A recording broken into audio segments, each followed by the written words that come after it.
Saya kalau orang ketemu yang mengatakan musik itu haram, saya kasih aja lagunya Bang Roma. Apa yang haram? Misal lagunya, katakan Tuhan itu satu. Nah, apa yang haram? Itu Qul huwallahu ahad. Ya. Apalagi? Mengapa minuman itu haram? Karena merusak kepikiran. Mengapa berzina juga haram? Karena itu cara binatang. Nah, kan ada lagi, mengapa semua yang asik-asik itu diharamkan? Mengapa semua yang enak-enak juga diharamkan? Lalu saya bilang jawabannya, itulah perangkap setan, umpannya ialah bermacam-macam kesenangan. Apa yang salah? Ini dakwah, cuma dalam bentuk seni. Dalam bentuk seni. Nah, yang salah itu kalau lagu-lagunya sudah mengandung syahwat. Seperti pulang-pulangku berbadan dua. Nah, itu sudah, masa pulang langsung hamil? Nah, ini sudah jelas nih. Lagu-lagu seperti inilah yang dilarang. Kalau lagu-lagu dakwah, lagunya Bang Roma luar biasa. Allahumma shalli wa sallim alaihi. Kemudian Bang Roma, saya mau butuh amalan. Secara jujur saya harus katakan, Bang Roma ini saya pelajari hidup Bang Haji, ini ditempa dengan luar biasa, selalu mau dijatuhkan. Zaman Pak Harto, Bang Haji dicekal, dipersulit, manggung dilarang, difitnah kiri kanan, isu segala macam apa, hoax, macam-macam. Tapi alhamdulillah tetap eksis sampai sekarang. Itu satu hal. Di hal lain, saya banyak ketemu dengan selebriti, dalam arti selebriti di bidang entertain. Ketika jamaah sudah kumpul, fans-fansnya ini sudah, penggemarnya sudah kumpul, mereka diserobot aja, tidak ada tata krama, padahal ditarik lah dan sebagainya. Tapi saya lihat Bang Haji, ketika jamaah, peminat lagunya Bang Haji kumpul, kerumun, tidak ada yang berani nyelonong-nyelonong. Bang Haji saya lihat punya marwah tersendiri, sehingga orang merasa sungkan untuk langsung aja nyelonong gitu. Saya butuh dan penonton butuh kira-kira amalan apa yang Bang Haji lakukan ini sehingga sampai sekarang masih tetap eksis. Allahumma sholli ala Muhammad. Baik Kiai, saya sering ditanya begini sama orang, Bang Haji amalannya apa sehingga Bang Haji bla bla bla bla bla.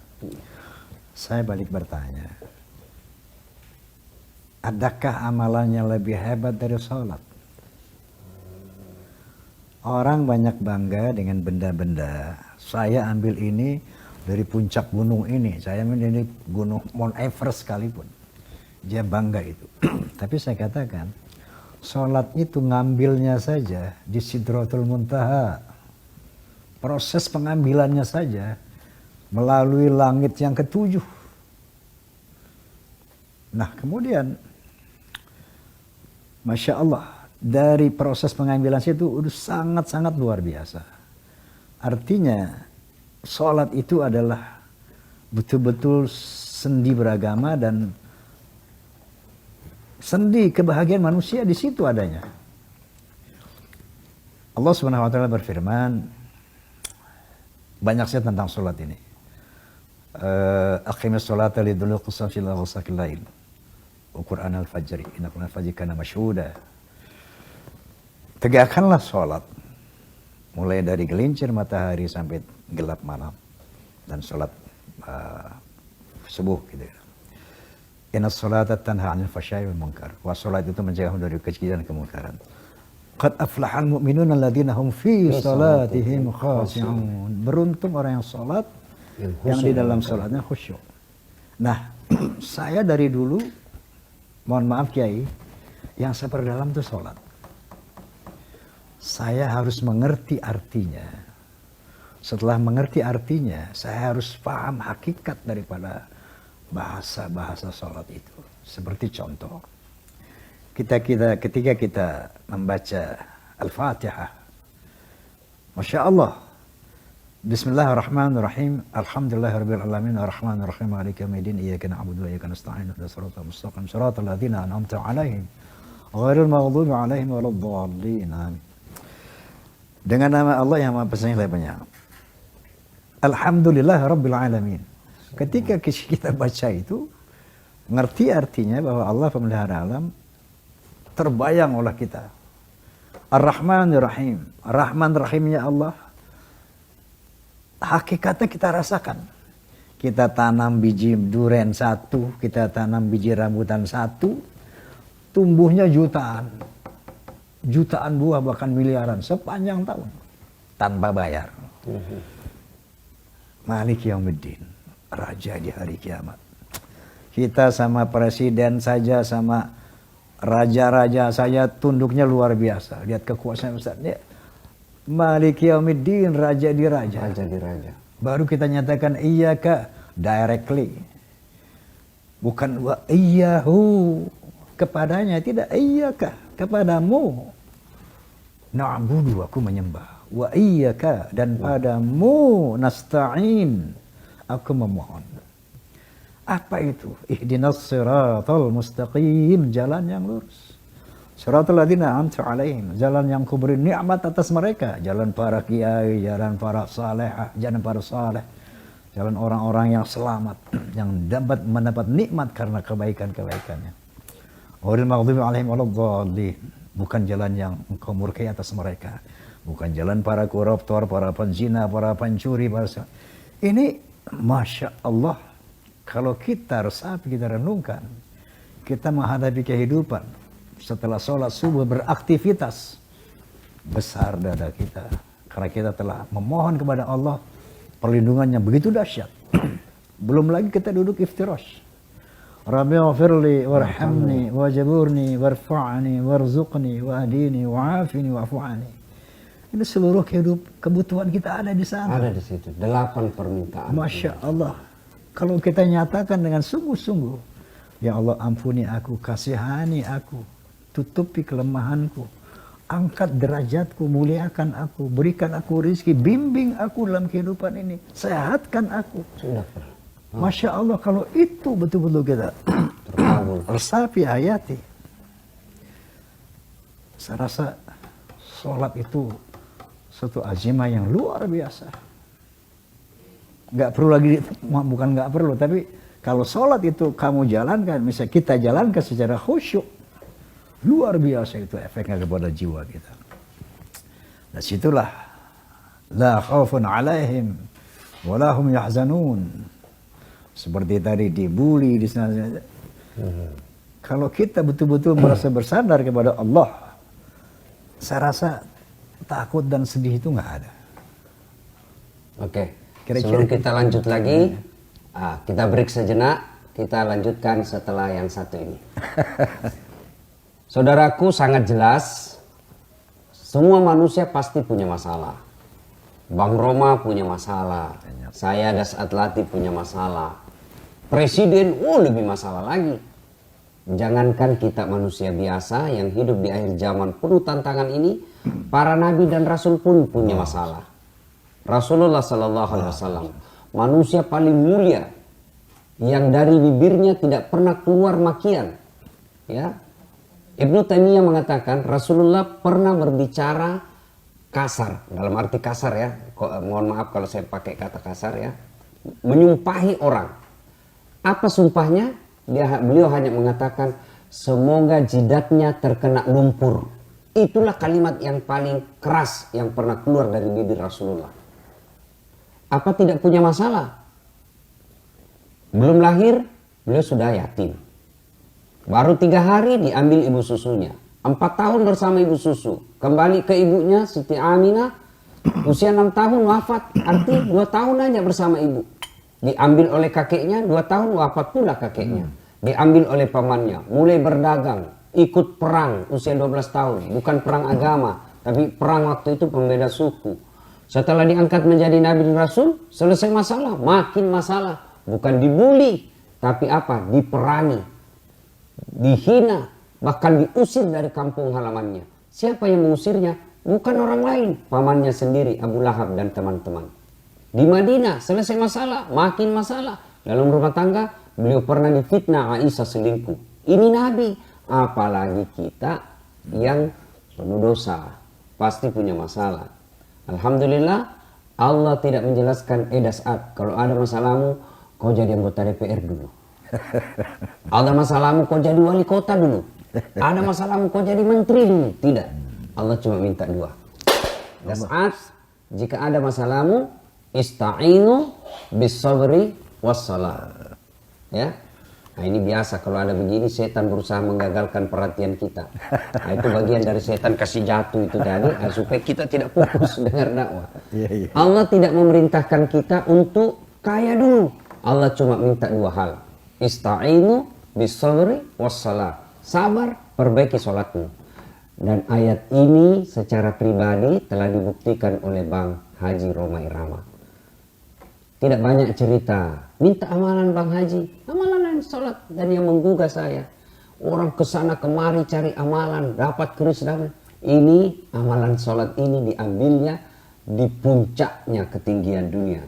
Aras, subhanallah, melewati 7 tingkatan lagi, subhanallah. Nah, kemudian yang jadi masalah Bang Haji, ada orang bilang begini, katanya sholat itu mencegah perbuatan keji dan mungkar. Tapi kenapa?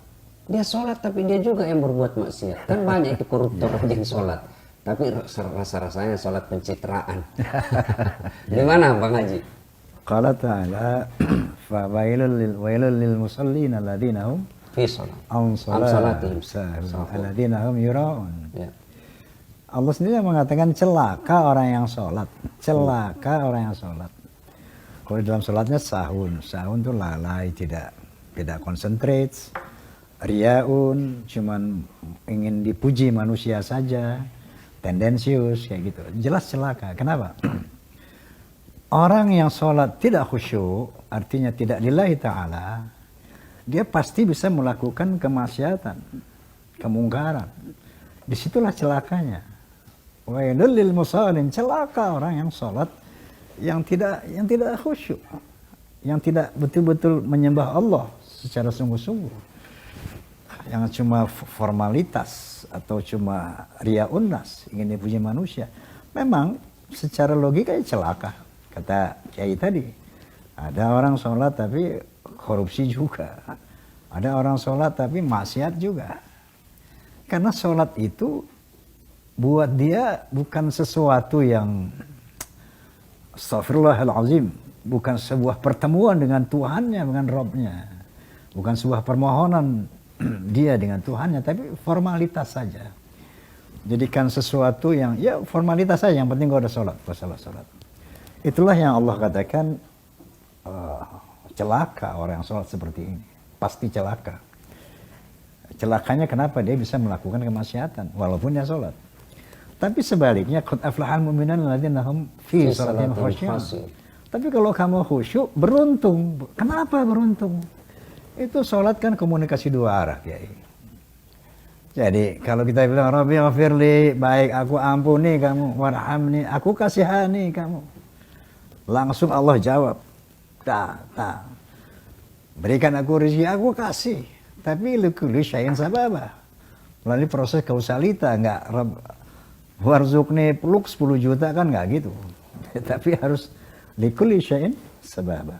Nah, kalau sholat kita seperti ini, maka Allah katakan, qad aflah, beruntung. Beruntungnya kenapa? As-salatu du'a, ad-du'a silahul mu'min. Sholat itu doa, artinya permohonan. Kalau kita khusyuk, dijawab. Dan doa itu adalah senjatanya orang Islam. Senjata orang mukmin. Jadi, ud'uni astajib lakum, innallaha la yukhlifu al-mi'ad.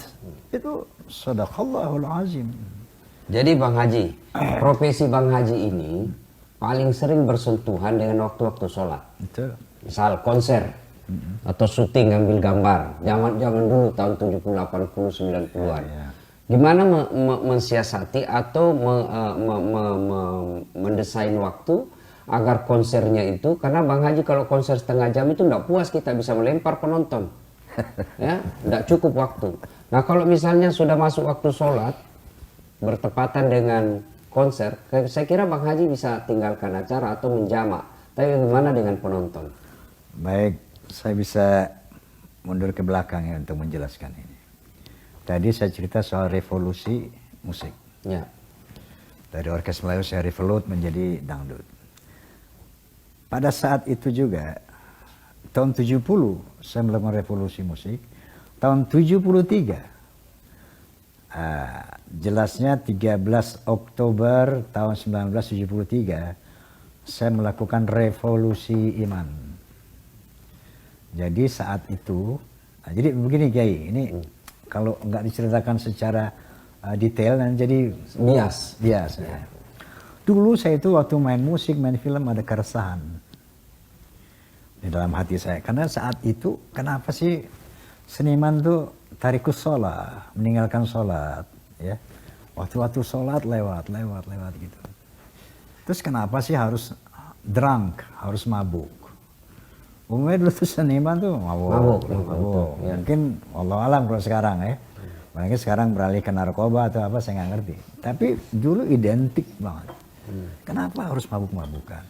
Terus kenapa harus pergaulan bebas gitu? Ini yang meresahkan saya. Akhirnya saya berdoa kepada Allah tiap sholat saya, ya Allah seandainya bakat musik ini hanya memperlebar jalanku ke neraka, tolong hentikan ini. Tolong cabut passion yang kau berikan ini. Tapi saya ini bisa membawa kepada keridhaanmu, bimbing aku ya Allah. Itu doa saya. Nah jadi dari keresahan-keresahan itu, tahun 70 saya dirikan Sonata Group dan revolusi musik, dan 13 Oktober 73 saya revolusi iman istilahnya. Maka saya deklarasikanlah Sonata the Voice of Muslim saat itu. Itu serangan bukan main.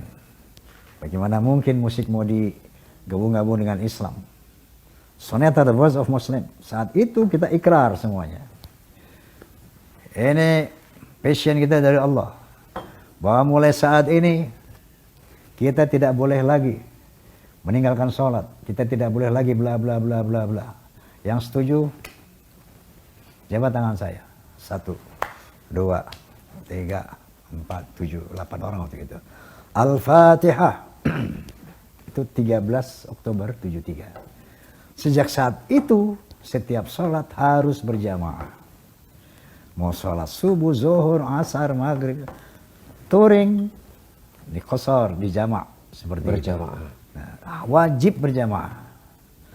Tidak berjamaah sekian kali, out. Ketahuan drunk, out. Itu seperti itu saya lakukan dari tanggal 13 Oktober tahun 73. Jadi kalau Kiai tanya, bagaimana sholat? Ya, seperti itu, misalnya di Astagfirullahaladzim, sorry saya sebut namanya ini. Saya tidak mau tampil di waktu misalnya maghrib, no. Mau jam 6 atau tidak. Apapun yang terjadi, lebih baik saya tidak show kalau harus meninggalkan maghrib gitu. Kecuali kalau di luar saya bisa jamak. Ini di dalam kota mana bisa jamak gitu kan. Kayak gitu, alhamdulillah, summa alhamdulillah, sampai detik ini Allah masih membimbing saya dalam doa saya itu. Bang Haji, seingat saya, Bang Haji pernah dicekal oleh pemerintah Soeharto waktu itu. Ya. Kemudian Pak Harto kemudian memberi penghargaan pada Pak Haji. Ya. Kira-kira lagu apa itu waktu itu akhirnya mendapat penghargaan? Begini, boleh cerita politik ya boleh? Ya. Boleh cerita politik? Silakan, ya. Tahun 77, saya itu membackup P3. Bukan menjadi fungsionaris partai, tidak. Tapi membackup. Simpatisan. Waktu itu ada 3 partai. Ya, PDI, Golkar. P3, PDI, Golkar. Ya. Kenapa saya membackup P3? Karena P3 lah satu-satunya yang berazas Islam. Asas Islam. Saya merasa punya kewajiban akidah untuk membela Islam. Di P3 lah saya. Begitu tahun berapa itu, tahun 87, diganti semua azas tunggal. Ya, setengah Tidak aja Pancasila. sudah ya. Ya, Saya pun mundur dari P3, tidak membantu lagi. ya, karena sudah asasnya sudah lain. Azasnya bukan Islam lagi. Ya. Saya merasa tidak ada kewajiban untuk membela P3, begitu. Nah, kemudian saya netral selama 2 periode kampanye. Kalau nggak salah tahun 82 saya masih di P3, 87, 92 saya absen, tidak mendukung siapapun. Tapi setelah itu 92, 97, nah saya dukung Golkar, Pak Harto, atas permintaan saya sendiri. Kenapa? Saat itu Pak Harto di akhir pemerintahannya melakukan Islamisasi besar-besaran. Beliau mendirikan Yayasan Islam Pancasila, membangun 999 masjid. Ya. Kemudian hari-hari besar Islam dibesarkan, semua, wah luar biasa, melakukan sampai ada istilah Pak Harto ijo royo-royo. Gitu. Ya. Saya punya keterpanggilan. Ya. Jadi buat saya partai ini just instrumen saja, bukan tujuan. Tujuan saya li'alai kalimatillah li'ajil Islam wal muslimin, itu. Nah, jadi yang Anda bilang Pak Harto menghargai saya, memberi penghargaan, sebetulnya begini. Nah, jadi waktu 97 itu saya mendukung Pak Harto tanpa diminta. Dari tahun 77 82 diminta pun saya nggak mau. Dikasih apapun saya nggak mau. Tapi di akhir pemerintahan beliau, saya mau bantu Bapak. Seperti itu. Karena sama motifnya. Ya alai kalimatillah, ala ajil Islam wal muslimin. Nah, Pak Harto almarhum Allah yarham pernah minta saya dialuh 4 mata. Nah, inilah yang nggak bisa saya kemukakan di sini. Mungkin itu penghargaan apa? Yang pasti Bang Haji ini Raja Dangdut is rakyat. Saya mau tahu rakyat bagaimana dari Pak Haji. Kira-kira begitu waktu itu. Dan Bang Haji juga satu, ya katakanlah mubalil. Saya mau tentang kondisi saya dari Bang Haji seperti itu. Kira-kira seperti itu. Ya, seingat saya juga Bang Haji dapat penghargaan dari pemerintah karena ada lagu 135 juta penduduk Indonesia.